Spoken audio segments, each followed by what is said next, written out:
Soy Fernando Díaz Villanueva, hoy es 14 de agosto de 2016 y esto es La Contracrónica.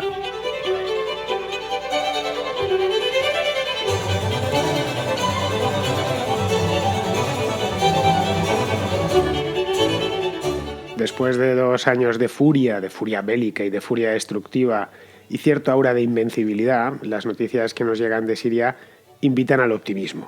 El Estado Islámico va retrocediendo de manera muy lenta, cierto es, pero retrocediendo poco a poco. Llevan meses cediendo terreno, tanto en Siria como en Irak, bastante más en Irak por ahora. Es decir, el valle del Éufrates lo van barriendo las fuerzas aliadas, en concreto el ejército sirio, el ejército iraquí, que están, yo no sé si mejor formado, o que en Irak directamente no hay el follón de alianzas y contraalianzas que sí existe en Siria.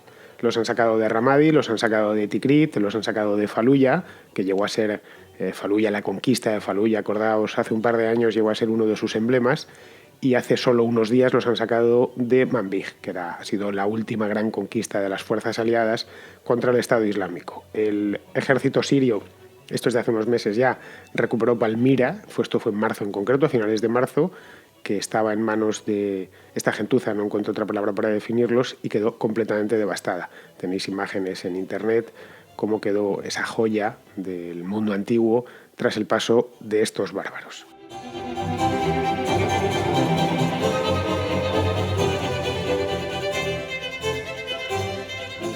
Perder territorio significa perder recursos, porque el Estado Islámico lo que practica es la guerra, y la guerra cuesta dinero, por lo menos la guerra de nuestros días. No sé, la guerra en los tiempos de la Edad de Piedra, bueno, también costaba recursos porque necesitaban piedras, pero la guerra actual es muy cara. Implica comprar munición, implica comprar armas, en unos casos las saquearán, pero en otros las tienen que comprar fuera, se la tienen que comprar a traficantes de armas extranjeros, y estos tíos son unos inmorales, cierto es, pero no regalan las armas. Y las armas además consumen balas y explosivos que se gastan, son fungibles, son como los cartuchos de impresora, y hay que comprar nuevos. Es decir, la guerra supone un coste continuo, sostenido, que el Estado Islámico ha venido realizando hasta ahora gracias a que saquea a la población de los territorios que ha invadido y a que vende cosas fuera, como petróleo, vende también joyas, parte de la cosecha. Una parte del Estado Islámico se ha anclado entre Mesopotamia, entre los ríos Tigris y Éufrates, que tienen una cosecha de grano bastante rica desde tiempos antiguos, ¿no? Pues bien, este dinero parece ser que ya no tienen tanto, porque han ido perdiendo posiciones en Oriente Medio, y además las fuerzas no solo occidentales, sino especialmente locales, tanto los kurdos como los propios iraquíes, los sirios, les están atacando desde todos los lados, pues les están retrocediendo. Estas son noticias que se ven, quizá no son tan espectaculares como las de hace un par de años, pero sí recibimos buenas noticias en este caso de que, bueno, esta gente va saliendo poco a poco, dejando, por cierto, una tierra quemada espantosa a sus espaldas, va saliendo de las ciudades que había conquistado, especialmente durante el año 2014. No sé todavía si podemos decir que estamos ante el fin inmediato del Estado Islámico, pero de lo que sí estoy seguro es que estamos ante el principio del fin. Las noticias que nos llegan y cómo va configurándose el mapa de Siria y de Irak invitan a ser optimistas y a pensar eso. La irrupción del Estado Islámico es reciente, no es algo que lleve mucho tiempo, reciente, pero con un tiempo suficiente como para haberse estabilizado. Es decir, la irrupción de llamarlo Estado es que me parece mucho, pero bueno, ellos se denominan así. De este Estado fue hace justo 2 años, fue a finales de junio de 2014, lo recuerdo a la perfección. Muchos se reían, pero ¿cómo que están nombrando un califa, o mejor dicho, proclamando un califato? Esto es como una cosa de la Edad Media, y efectivamente era una cosa propia de la Edad Media. El hecho es que pilló a todos con el pie un poco cambiado. Algunos se reían, pero a la vez se preocupaban porque junto a la proclamación del califato a finales de junio de 2014, pues lo que estaba llegándonos a Occidente eran unas matanzas sin nombre. Estados Unidos en concreto pues no sabía muy bien qué hacer. Acababa de retirarse de Irak y había dejado muy pocos soldados allí, y la política exterior de Obama, lo he dicho en muchas ocasiones, es la de ir saliendo poco a poco, desde el año 2009, ir saliendo poco a poco, ir abandonando ese teatro de operaciones. El resultado ha sido pues que ese teatro de operaciones ha terminado volviéndose loco. La contracrónica de hoy no va de esto, sino sobre el Estado Islámico en sí, pero ya habrá tiempo de valorar en su justa medida el papel de los Estados Unidos en Oriente Medio en los últimos 15 años, en concreto desde que tiraron las Torres Gemelas e inauguraron aquella guerra contra el terror que declaró Bush tras los atentados del 11 de septiembre. Bien, aquel verano, si mal no os acordáis, fue un reguero continuo de malas noticias. Era un avance imparable en todas direcciones por parte de los guerrilleros estos del Estado Islámico. Hicieron una especie de blitzkrieg, de guerra relámpago, que iban por las carreteras con los técnicos, que son esos Toyotas pick-up cargados de armas hasta arriba, ellos vestidos de negro con las banderas, iban asaltando ciudad tras ciudad, como si fueran algo al estilo Mad Max, como si fueran bandidos de carretera. Y además fue algo rapidísimo, lo cual nos sorprendió. Cada vez que veíamos una noticia era el Estado Islámico ha llegado a tal, el Estado Islámico ha llegado a cual. Y las imágenes era ver a los soldados sirios o a los soldados iraquíes salir en desbandada. Entre otras cosas porque al que pillaban con vida lo decapitaban. Bien, veíamos también durante 2014 y 2015 cómo estaban haciendo reclutas, no voy a decir masivas, pero sí reclutas en Occidente, en el Reino Unido, en Francia, en Bélgica, incluso en España. Han ido, bueno, y en Portugal, es decir, han ido reclutas jóvenes, especialmente guerrilleros, seducidos por la propaganda que esta gente tiene en las redes, que es muy intensiva. Han viajado de tapadillo, obviamente, a través de Turquía. Centenares, no, miles de jóvenes occidentales, unas veces musulmanes de confesión, hijos de musulmanes, y otras veces directamente occidentales. Hay documentales en internet que podéis ver en el que se ve, pues recuerdo hace no mucho que vi uno que era un canadiense, que no tenía absolutamente nada, había tenido hasta que cambiarse el nombre para ponerse un nombre musulmán.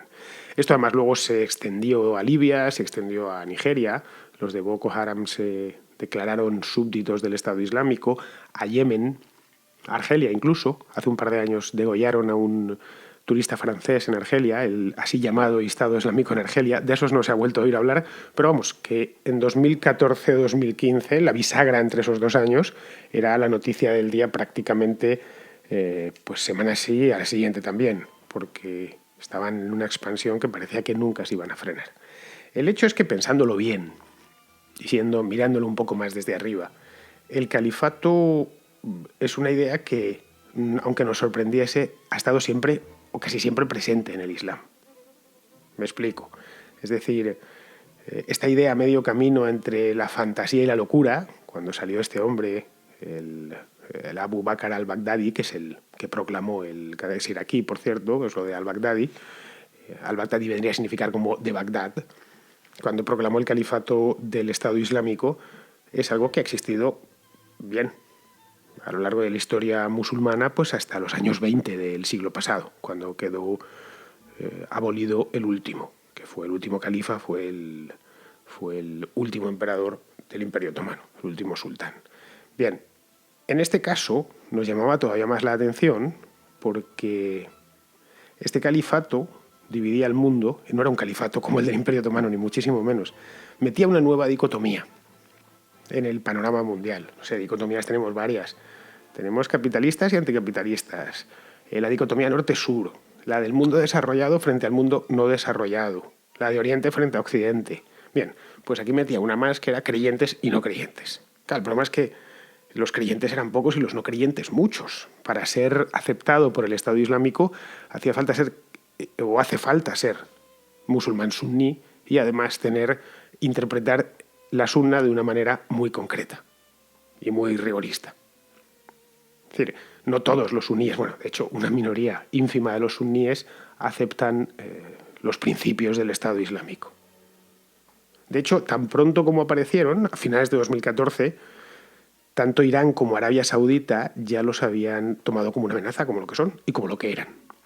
Hubo en aquel entonces muchísimas informaciones. Recuerdo en The Atlantic que salió un buen reportaje en el que acusaba directamente a los principados del Golfo, a los Emiratos del Golfo y a la propia Arabia Saudí de haber estado jugando con fuego en Mesopotamia y de haber estado financiando a quien no tenían que haberles financiado, una especie de entretenimiento probablemente en su pelea, la que tienen con los iraníes desde tiempos inmemoriales, ¿no? Bien, en el mundo islámico, esto del califato, como os comentaba, es algo relativamente común, pero muy discutido. Es decir, la Umma, la comunidad de creyentes, toda la Umma nunca ha estado bajo el mismo califa. algo propiamente Oriente Medio. Olvidemos que el Islam no solo está en Oriente Medio y en el norte de África, el Islam está también en la India, en Pakistán, en Indonesia, en Malasia. Llegó a estar en tiempos en Europa, pero nunca han estado bajo el mismo califa. Los chiitas lo rechazan, la figura del califa, pero la rechazan desde tiempos medievales, desde los orígenes, ¿no? Apoyan la diferencia original de chiitas y sunitas, es precisamente está ahí, de los 4 califas ortodoxos de los orígenes del Islam. Ellos apoyan o se sienten herederos de Ali, que era el yerno de Mahoma, porque era el único que tenía vínculos sanguíneos, además de yerno era primo de Mahoma, tenía vínculos sanguíneos con el profeta. Pero aún así no toman a Ali como califa, sino como imán. Pero cualquier chiita te lo puede explicar. Te lo explica además con un lujo de detalles que es fascinante, ¿no?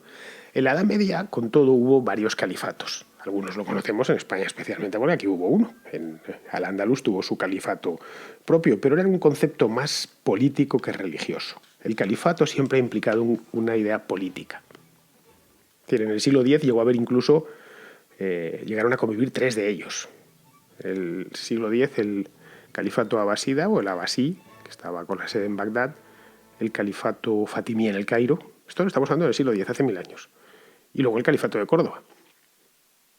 El último en existir, que era heredero del califato abasí, desapareció en los años 20. Con la desaparición y las reformas en Turquía, la figura de califa y el concepto de califa en sí desapareció.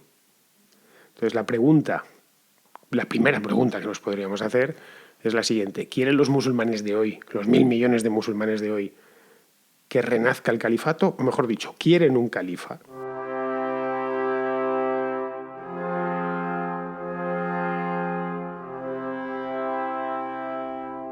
Esta misma pregunta me la hice yo hace unos cuantos meses, viendo las atrocidades del Estado Islámico y demás, pues dije, quizá, no lo sé, yo no soy musulmán, ni siquiera vivo en un país musulmán, lo mismo, muchas veces tendemos a interpretar el mundo desde donde estamos. Y hay que procurar meterse en la cabeza y en los países que uno intenta analizar, ¿no? Entonces pensé, quizá los musulmanes, no de manera mayoritaria, pero sí significativa, quieren un califato. Es una posibilidad. Era la duda y la pregunta que yo me hice y fui a buscar, porque encuestas hay de todo, investigaciones hay de todo.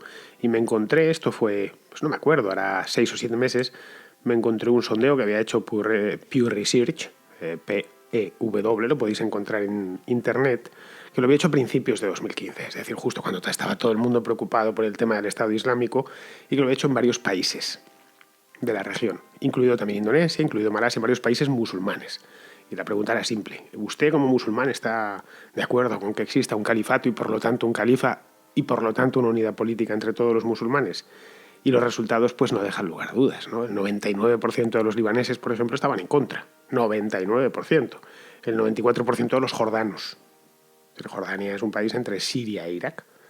Es muy probable, de hecho, el rey de Jordania y la propia Jordania está en una campaña muy agresiva contra el ISIS. El 73% de los turcos. Tengo la encuesta adelante.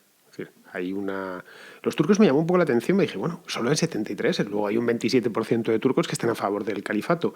Yo esto lo atribuyo más que a radicalismo, pero yo no me creo que los turcos sean más radicales pues, que los pakistaníes, por ejemplo, al hecho de que quizá muchos de ellos identifican califa con sultán y entendieron la pregunta de esa manera. ¿Quiere usted volver al sultanato otomano? Pues bueno, 20%, 27% dijeron que sí, que les parecía bien, viéndolo desde la óptica más nacionalista. A fin de cuentas, el último califa fue otomano. El califato otomano se inscribe dentro de un periodo muy largo de 400 y pico años. El sultán del Imperio Otomano era a la vez el califa, el príncipe de los creyentes, o como queramos llamarle, y esos turcos preguntados, muy probablemente, pues entendieron la pregunta así. Bueno, de cualquier manera, el hecho es que la mayor parte, la amplia mayoría de los musulmanes no quieren saber nada del califato. Por lo tanto, solo se puede imponer por la fuerza, que es a lo que se han dedicado estos. Nada más, a llegar a una ciudad y arrasarla. Pasar a cuchillo a toda la población que se les oponga, especialmente, bueno, cristianos, pero no solo cristianos.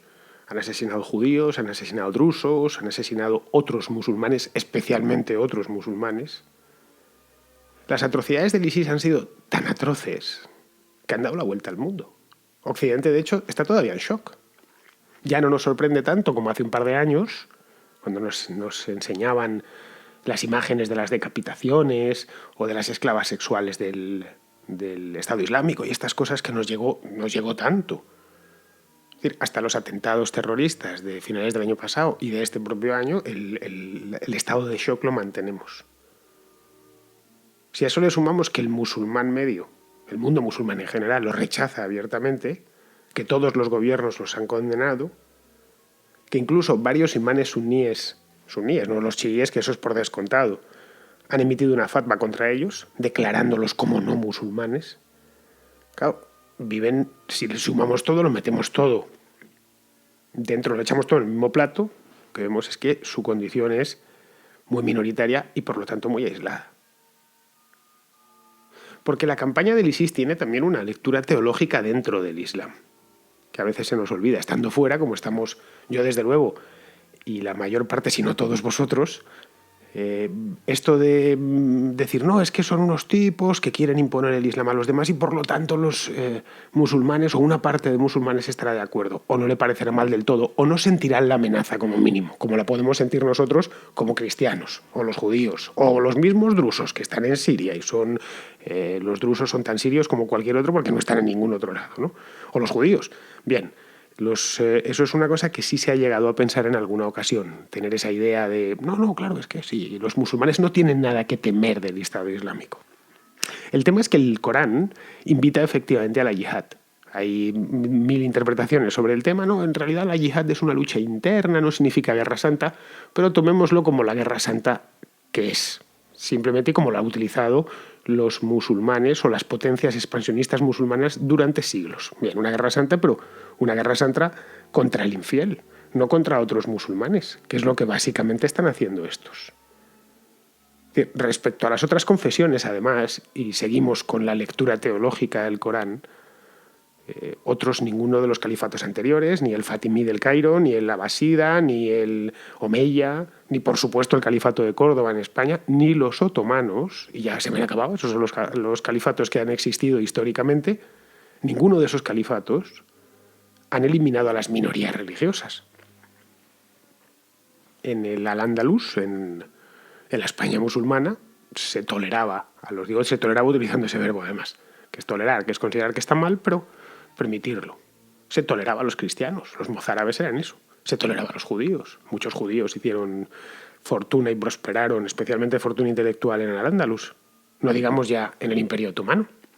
El Imperio Otomano era un crisol de religiones. La oficial y la del sultán era el Islam, por supuesto, y la mayoritaria, pero había judíos, había cristianos de 1000 denominaciones distintas, los propios drusos, Bahá'í, en fin. El Imperio Otomano era cualquier cosa menos un califato, menos una comunidad de creyentes en Alá. Sí que choca mucho para los propios musulmanes esto de, bueno, estos tipos quieren hacer un califato, pero un califato muy sui generis, que no se fundamenta en ninguno de los califatos históricos. Por un lado, matan todos los musulmanes que pueden, y por otro, contraviniendo las órdenes dadas en el Corán, y por otro, a todos los infieles, especialmente a las gentes del libro, como los cristianos y los judíos, los degüellan. Esto es lo que mucho musulmán está pensando. De ahí que la sorpresa pues, que pueden tener en Egipto, que pueden tener en Jordania o que pueden tener en Kuwait. Y bueno, estos tíos son unos salvajes, porque ni siquiera, aun asumiendo que el Islam es superior y que Alá y que tal y que cual, nunca nos comportamos así, de una manera tan desmadrada. El hecho es que con tantos enemigos, tan pocos amigos y un plan tan delirante, no olvidéis que una de las cosas que dicen es que quieren llegar a Roma y hacer ondear la bandera negra esa del ISIS en Roma, encima de San Pedro del Vaticano, pues parece lógico que más tarde o más temprano empezasen a perder terreno, que es lo que está sucediendo en estos momentos. Con lo que tenemos visto a estas alturas, a mediados de agosto, yo personalmente creo que todo nos lleva a pensar que entre este año y el que viene, la coalición internacional, irá recobrando las plazas ocupadas por el ISIS. Pues se recobrarán pues Mosul, las que tienen, lo que les va quedando, que tampoco es mucho, han perdido bastante. Aparte no han conseguido ni llegar al mar Mediterráneo, por ejemplo, que era otro de los grandes planes, conseguir enlazar la cuenca del Éufrates con el Mediterráneo y dar salida al mar. Tampoco consiguieron conquistar Bagdad. Es decir, los planes de al-Baghdadi se han quedado muy en la mitad y ya han empezado a retroceder. De hecho, en estos momentos, ahora mismo, mientras yo hablo esto, los peshmergas, que son los kurdos iraquíes, están cercando Mosul. No sé cuándo lo conseguirán tomar, pero lo están cercando. Y los peshmergas están no solo bien financiados, sino bien armados por los países occidentales y por el propio ejército iraquí, que está a su vez apoyado por Occidente. El ejército sirio, por su parte, está en la misma provincia de Raqqa. Raqqa es la capital. La mayor parte de vídeos de cómo es la vida dentro del Estado Islámico están grabados en Raqqa. Ahora bien, reducir el Estado Islámico a cenizas, que es de lo que se trata, que además es algo urgente, y es un imperativo moral, con lo que tenemos visto y oído sobre esta chusma. Reducir el Estado Islámico a cenizas es necesario, pero yo personalmente creo que no es la solución definitiva. Porque claro, esto nos lleva a hacernos otra pregunta. ¿Cuánto tardará en emerger el siguiente iluminado que se presente como un Mesías redentor? ¿Qué es lo que es el Abu Bakr al-Baghdadi este? ¿Cuánto tiempo? ¿1 año? ¿2? ¿5? Al final, de una manera u otra, terminará apareciendo. No sabemos si lo conseguirá o no lo conseguirá. A Siria e Irak, que es donde está el origen de todo el problema, en esos dos países, son países muy parecidos además, no les va a quedar otra que reconstruirse después de esto. Claro, el tema es cómo se van a reconstruir. Quizá no sobre los principios de la democracia occidental o la democracia tal y como la entendemos nosotros. Eso quizá no. Porque quizá no quieran. No se puede imponer la democracia a los demás. Pero sí sobre gobiernos inclusivos. Un gobierno inclusivo no tiene necesariamente que ser un gobierno democrático tal y como lo entendemos. Ya he dicho antes que el Imperio Otomano era muy inclusivo y era una dictadura, vamos, era una monarquía absoluta, pero era inclusivo. Los cristianos sirios o los cristianos libaneses no tenían nada que temer durante 400 o 500 años de dominio otomano. Y este gobierno inclusivo tiene que dar cabida y respetar y abrir el juego a las minorías políticas y religiosas, tanto de Siria o de Irak, o lo que haya quedado de esas minorías, que habrá sido muy poco después pues, de estos años de locura, ¿no? Sé que decirlo parece fácil porque es que es fácil decirlo. Lo difícil es hacerlo y que se lleve a la práctica y que haya voluntad de hacerlo, claro. No lo sé, la solución, ya digo, no es fácil, pero me da la impresión que es la única. Preguntas y respuestas. La sección de la contracrónica en la que el oyente pregunta y el hablante responde. Me escribe Sofía, que es una joven oyente de la contracrónica, para que le comente un tema. El tema es relativo al voto femenino en España y su preocupación no es esa, obviamente. Su preocupación es que después de todo lo que se sufrió para que las mujeres consiguiesen el derecho al voto hace ya casi 100 años, pues cómo es posible que ahora haya mujeres que no voten, que no, después de todo esas luchas que se hicieron por parte de las sufragistas a principios del siglo XX, en España se consiguió exactamente en el año 31, ¿cómo es posible que ahora haya mujeres que no votan? Bien, esa es la pregunta que me hace Sofía. Bien, Sofía, en España no hubo mucho sufragismo, si te soy sincero. En España se concedió el derecho al voto y vino curiosamente de la derecha, no de la izquierda. La izquierda era muy reacia a conceder el derecho al voto a las mujeres porque consideraba, no sin cierta razón, por cierto, que las mujeres iban a votar influidas por los curas y demás. Llegaron a decir incluso, si esto está, lo tenéis en la historia, llegaron a decir uno de los diputados de izquierdas que si las mujeres votaban, España se iba a convertir en un estado teocrático y conservador. Bien, la cosa es que la República del 31, como traía esas ideas modernas y avanzadas, pues tenía que incluirlas. Las mujeres no habían podido votar en las primeras elecciones, pero sí habían sido...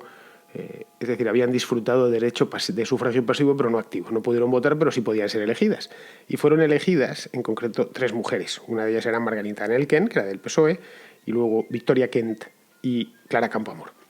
Clara Campoamor es de estas mujeres españolas a las que todas las españolas deberíais estar muy agradecidas y deberíais reconocerlas. Es una de estas que los tenía muy bien puestos.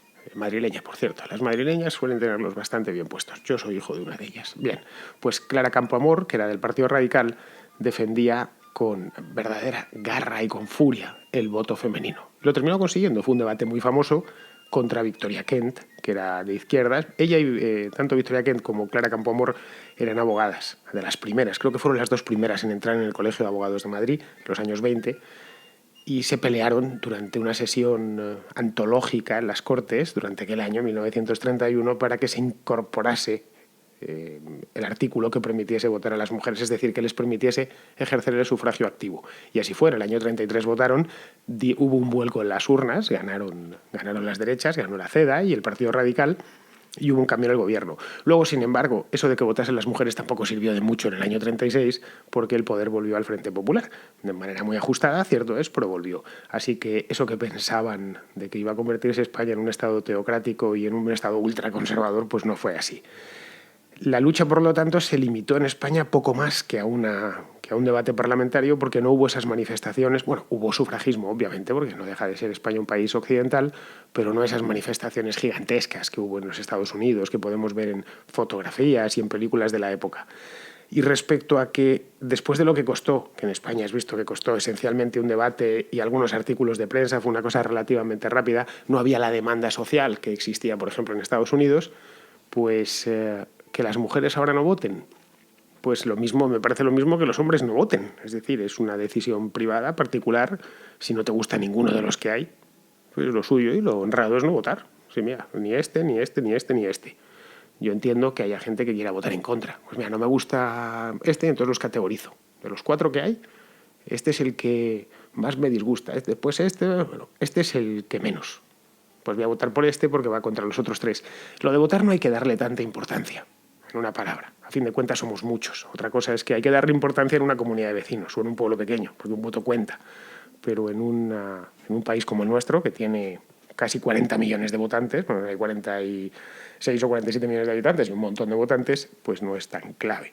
Pero vamos, de cualquier manera, haces bien en preguntártelo. Yo probablemente, si tuviese tu edad, también me lo preguntaría. Diría, oye, ¿está bien eso de, después de lo que costó que se llegase a la democracia y tal y cual, no ejercer el derecho?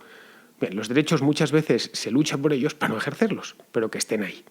Uno puede no escribir en un periódico en su puñetera vida, pero aún así pelear porque haya libertad de prensa. Porque aunque no escriba artículos, pues sí los lee. Me ha escrito también Platón el filósofo, que no es que Platón haya resucitado y me haya escrito un email para preguntarme algo. No, es un oyente que se hace llamar así, Platón el filósofo, para hacerme más que una pregunta, es una consulta. Me pide, por favor, que si algún día puedo tratar Liberia en la Contracrónica, que es un país, según me cuenta, hermético y del que nadie sabe nada. Bueno, basta con buscar Liberia en Google y aparecen un montón de cosas. Últimas noticias, historia del país, etc. Hoy en día, el que quiere saber de algo no tiene más que ir a buscar.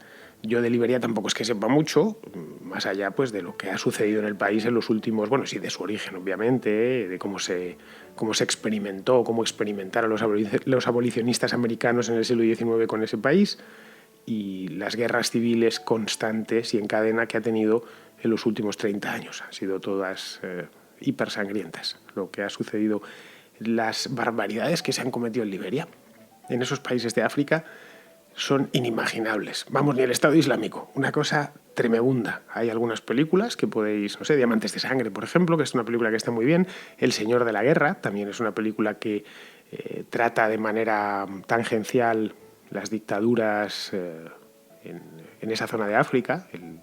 Habla de Liberia, creo, en El Señor de la Guerra, si mal no recuerdo. Lo que pasa es que el líder, que está basado en un líder real, le pone un nombre falso. Pero bueno, de Liberia, cuando sea actualidad, yo hablaré.